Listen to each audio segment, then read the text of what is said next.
Pwede na.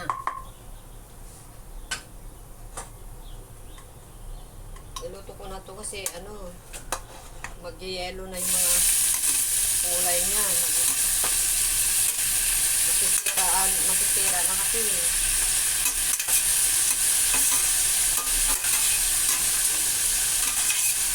Yung ano pa to eh.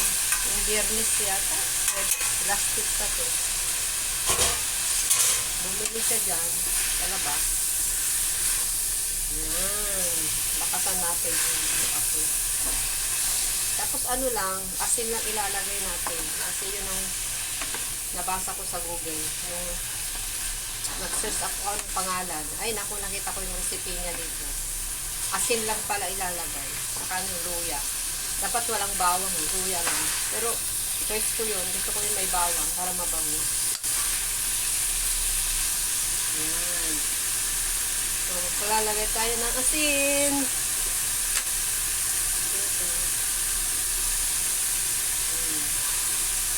Tama na yun.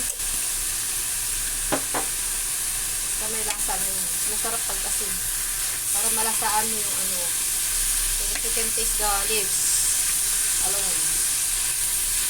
Simple ingredients. Simple spice. Only salt. No anything except ginger, bawang, garlic, and salt and oil. Pa-English na naman tayo. Ay! So, gusto talaga matuto ng ano, straight to the point mag-English. Kasi nung nasa Saudi ako, nabubulol ako sa Arabic kasi may English, may Arabic, may English, Arabic. Hindi siya straight eh. Ayan. Ito na guys. Pero gusto kong ano, tikman. Mamaya na, mainit pa. So, dyan lang muna guys. Dyan lang muna para maluto, maigi ang ano.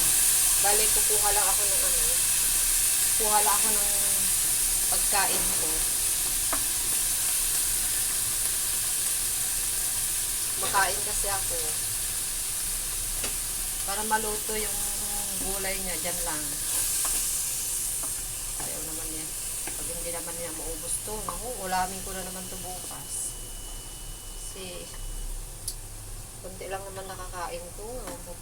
Wala akong ganong kumain, guys. Yan lang muna. Bye-bye.